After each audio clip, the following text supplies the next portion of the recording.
Hello hi అండి, అందరికీ నమస్కారం. Welcome to Manasa vlogs. మా తీర్థగిరి సార్ అండి, secretary sir, retirement army officer. మన ఊర్లో స్కూల్కి వచ్చిన టీచర్ కానివ్వండి, మన పంచాయతీలో వచ్చిన పంచాయతీ ఆఫీసర్స్ కానివ్వండి, అందరూ కాదు, కొందరైతే ఎప్పటికీ గుర్తుండిపోతారు. మన ఒక్కరికే కాదు, ఊరు ప్రజలకు అందరికీ ఊర్లో ఒక వ్యక్తిగా, మనలో ఒక వ్యక్తిగా అయితే మన మనసులో ఎప్పటికీ నిలిచిపోతారు. ప్రతి ఊర్లోనూ ఉంటారు ఇలాంటి ఒక స్పెషల్ ఆఫీసరు.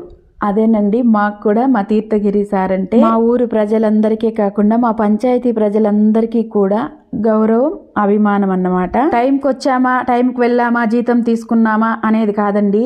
పొద్దున్న 6 గంటలకే వచ్చిన రోజులు కూడా ఉన్నాయి. సార్కి ఏమైనా వర్క్ ఉంటే గుడ్ మార్నింగ్ చెంగుబల్లా అంటూ వచ్చిన రోజులు ఉన్నాయి. ప్రతి ఒక్కరికి అందుబాటులో ఉండి ప్రతి ఒక్కరి సమస్యకి పరిష్కారం చూపించి అందరి హృదయాల్లో ఒక మంచి వ్యక్తిగా నిలిచిపోయాడు మా తీర్థగిరి సారు. ఇలా చెప్పుకుంటూ పోతే చాలా చెప్పుకోవచ్చండి. ఇక్కడి నుంచి వెళ్ళిపోయినా కూడా ఈ పంచాయతీని మర్చిపోలేదు. ఉగాది పండుగ రోజు వచ్చి అందరినీ పలకరించేసి వెళ్ళాడు. అదన్నమాట తీర్థగిరి సార్ అంటే.